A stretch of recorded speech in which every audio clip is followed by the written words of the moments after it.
get it to run. Freaking still, man. I'm gonna have to replace the spark plugs.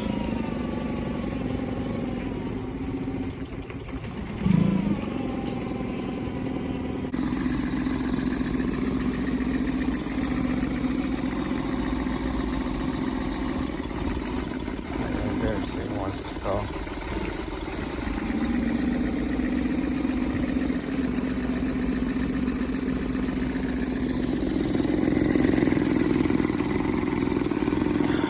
So here we go. This is part 2 of a fuel stabilizer mess up. My engine's still misfiring. I see a spark plug on the right side. It's wet. But it's clean fuel this time. I got all the stabilizer out of the system. But it's still either not firing or now my fuel injectors are dirty. The gap is fine. So I'm gonna check the spark now and just hook up a wire to ground on the engine block and twist it around the spark plug, and I'm gonna crank it now. Take a look at the spark. Make sure you put the switch on or else it won't spark. Get the spark on. And the spark looks kind of weak, but I got a couple of new spark plugs with me and I tested the new ones and they look about the same. Okay, I'm gonna show you inside the cylinders now. When I first took a look inside here, after using the fuel stabilizer, it was all oily, man. A bunch of like, it looked like engine oil. I was scared for a second. I thought maybe my rings or a valve, leaking engine oil, but my engine oil level was right. So I knew this was from the fuel stabilizer. Yeah, it's looking all clean now. That carbon on top of the piston, that's normal. You should have seen it before.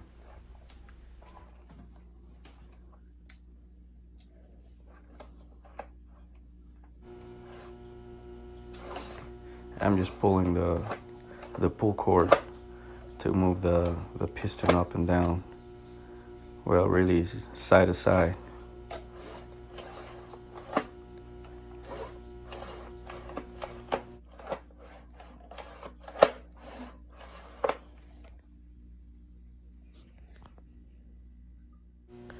I'm gonna take a look at the valves now with this 90-degree mirror.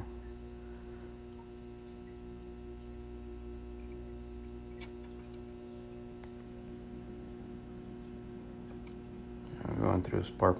That's the spark plug threads, and we're inside. It looks all good and clean.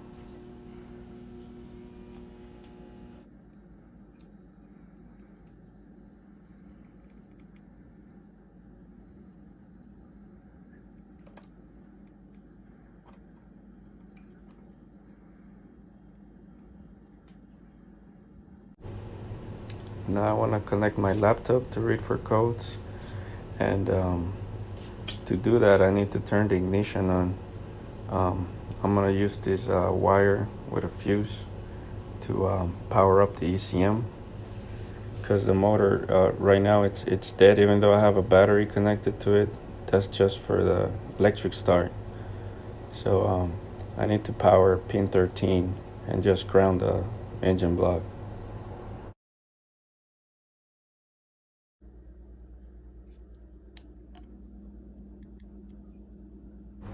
This is the ECM plug. At the back of it, you can see pin 13 here. Is this white wire right here. That's power to the ECM. And on the other side, you got the ground at the bottom, this black one. That's pin 14. You can see 14 there. But I'm not gonna touch that. I'll show you something.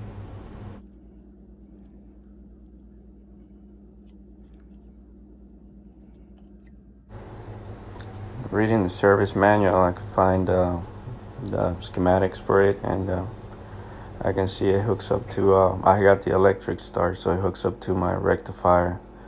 And I could either power from the fuse, the 10 amp fuse one, that's for the ECM, But I noticed that the white wire for it, it's a lot more easier to get to. I just have to power that, and then it goes through the fuse and straight to the ECM. So for you guys that have the electric start, you just power that wire. It already goes through the fuse, but I'm still gonna use a 5 amp fuse just to be safe. Okay, if you have the pull start model, you don't have a rectifier and regulator, so you gotta get your wire from the coil, the power coil, to power the ECM.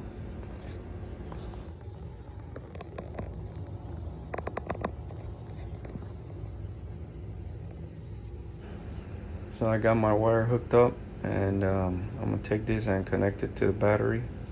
I got a 5 amp fuse, and then it's in line with a 10 amp fuse already in the harness, but I just don't want to short anything. And then the ground, just find you don't have to go to pin 14, just find a good ground on the motor, any bolt, it will work. So now I'm just gonna hook up this to power from a 12-volt battery. I already got the ground hooked up, so it just needs power. And you're gonna see the red light come on. Ready? That means it's on, and then the engine indicator light will flash once, meaning it's got ignition on. Now I can't connect my laptop, and the motor's not running. I'll be able to do the engine off tests, because I want to test the fuel pump and injectors. Okay, I'm gonna test the injectors now, one by one. Injector 1 and then injector number 2.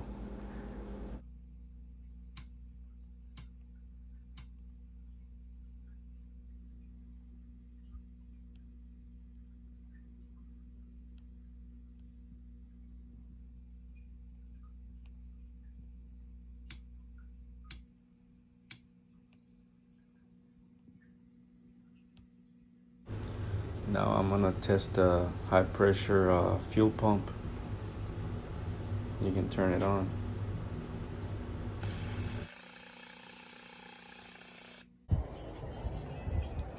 I'm ready to clean my injectors.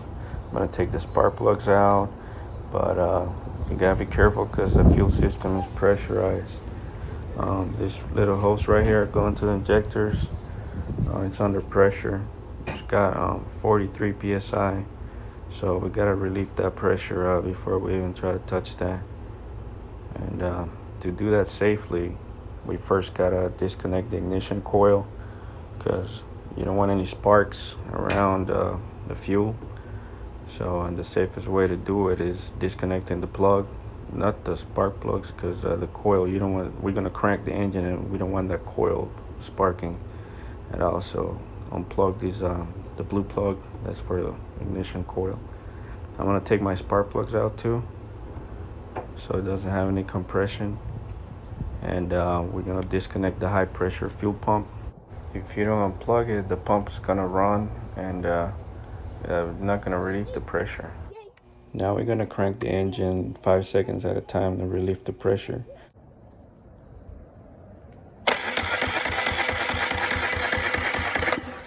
You will be able to pinch the hose when the pressure has relieved.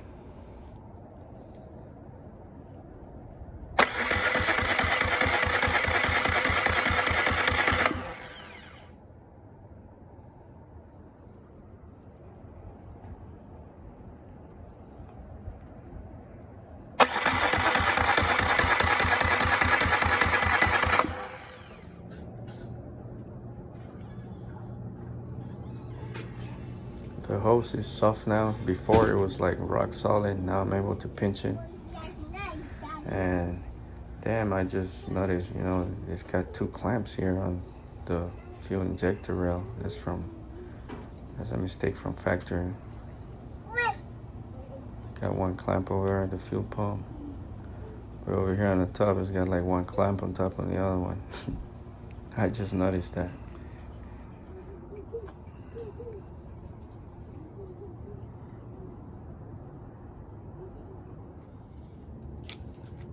Gotta take the fuel pump cover to get to that clamp.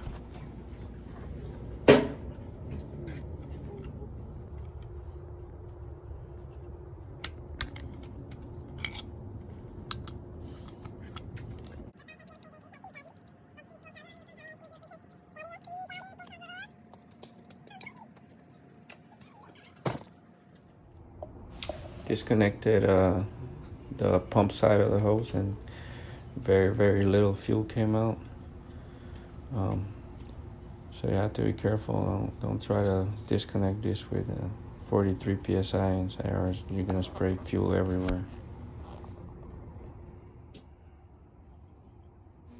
And now I can see why they put another clamp on there, because they broke the first one, and instead of removing it, they just put a second one on it.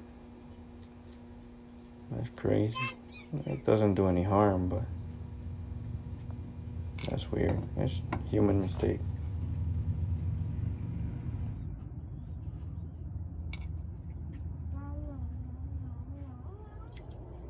Alright, ready to run some carburetor cleaner through the injectors.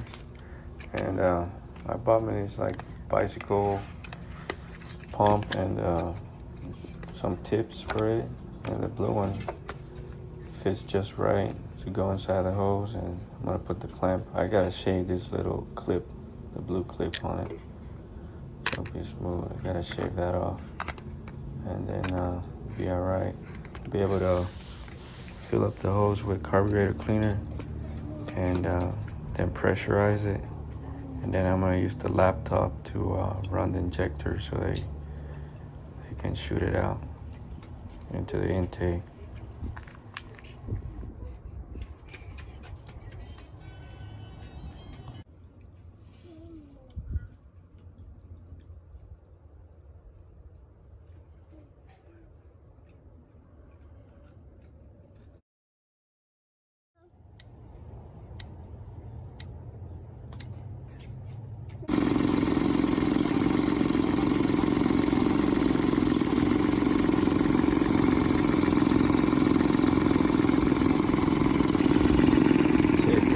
Fine, but it got a little hiccup.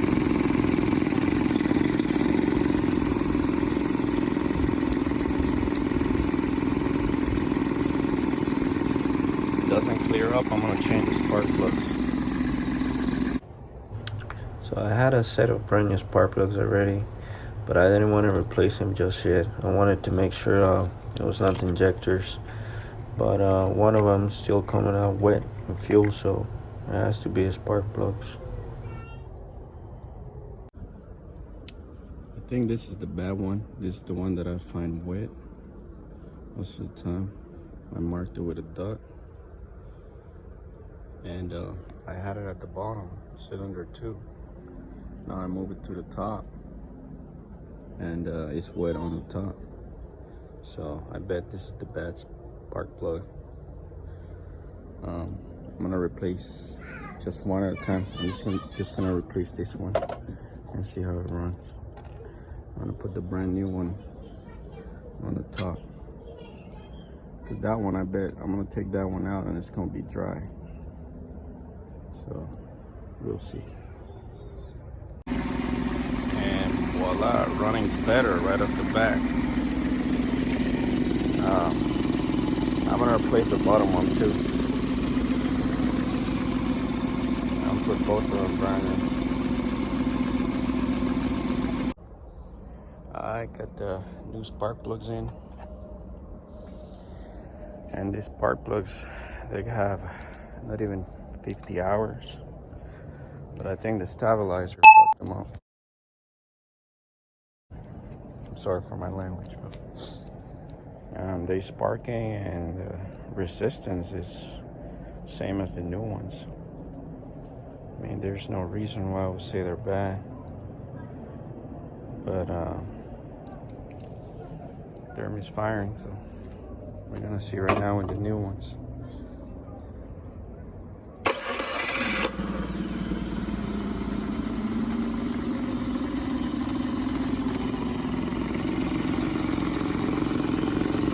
And right away, man, it's running good.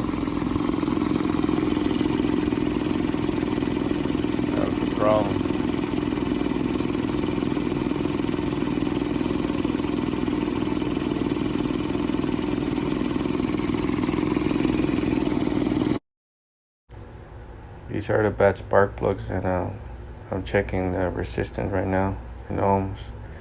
And compared to the new one, they're the same. All four, they're like between 4,000 and 4,500 ohms. And I check for continuity too, make sure they're not shorting on the threads, on the side. I didn't find anything wrong, and the spark look identical. Now she's definitely fixed. No more fuel stabilizer in this baby. Here she is, finally back to normal. She's fixed.